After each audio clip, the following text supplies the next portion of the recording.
was in Israel, I started sketching.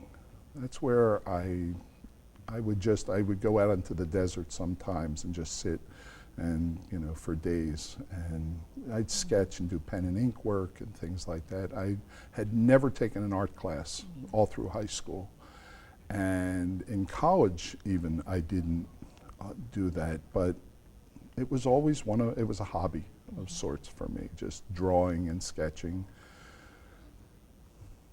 My passion for stained glass, I was working at the welfare department here in Athens. I had moved to Athens. I was building my house. I was working at the welfare department, taking my weekly paycheck, buying materials, building the house. And somewhere in there, I took an 8-week night school class here at Ohio University in stained glass. And at the end of the 4th week, I gave my notice at the welfare department and said, I'm going to be a stained glass artist. At this point, I had made something about this big out of a book, and that was it. But I knew.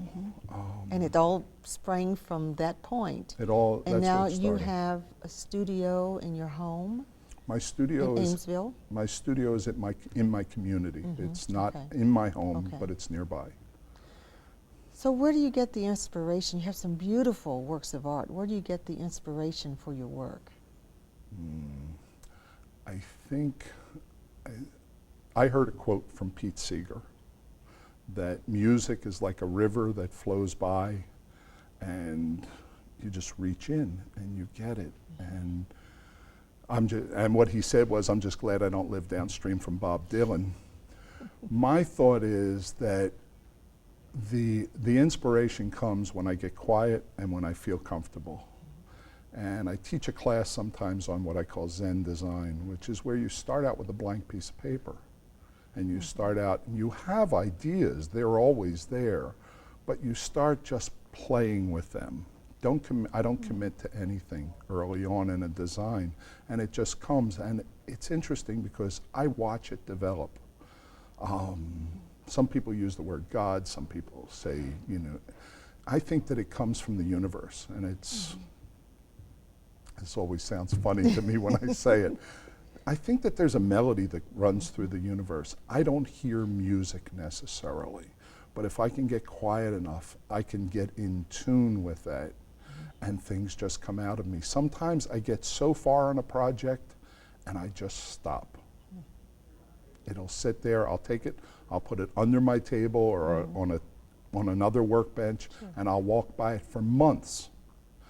And one day I'll walk by and I'll look at it and say, I know just what I have to do. And now, this is the best part. Oh, I hear myself getting excited.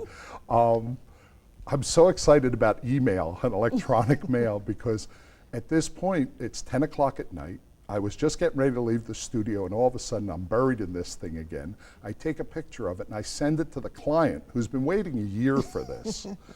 And I say, what do you think of this next step in the idea? And they call me up, at 11 o'clock at night, or I'll call them and say, I just sent you an email, go get your email.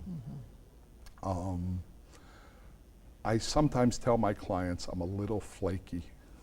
I think that is a product of the 60s, 70s.